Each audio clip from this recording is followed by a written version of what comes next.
Officer Harry Dunn was one of the Capitol Police officers that led January 6 attackers away from the doors where lawmakers were hiding.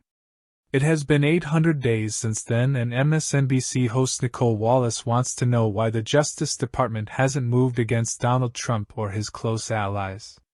Speaking with her was former FBI agent Peter Strzok, who remarked that conservatives love to talk about how they back the blue, but when it comes to January 6th, they couldn't possibly care less.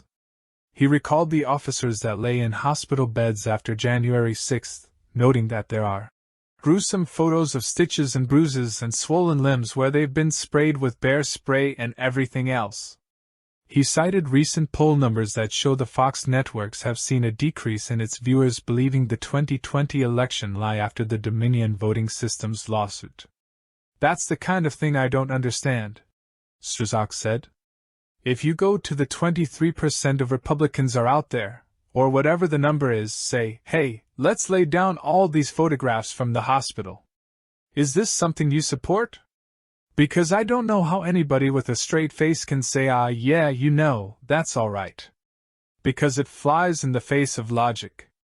I think what we're seeing here is people who aren't thinking too deeply about what occurred.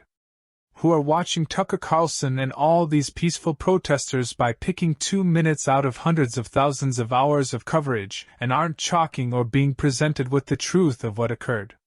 Wallace turned to Mary McCord, former acting Assistant Attorney General for National Security, to ask why nothing has been done for the upper-level people that helped create January 6th.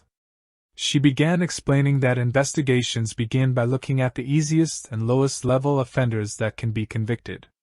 Then they climb up the ladder from there. "All indications are that that is what is happening," McCord promised. "That's the investigation that Jack Smith has taken over.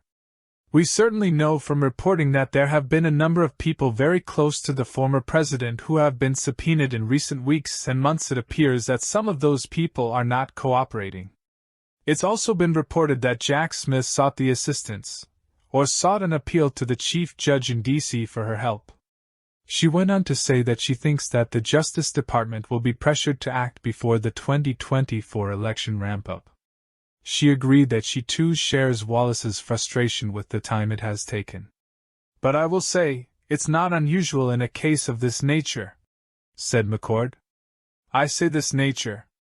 There's nothing of this nature that I experienced in my more than 23 years in the department. But a case of this magnitude, it does take some time. The records are voluminous. And getting the right evidence, if the department is going to indict a former president, they want it to be locked up solid.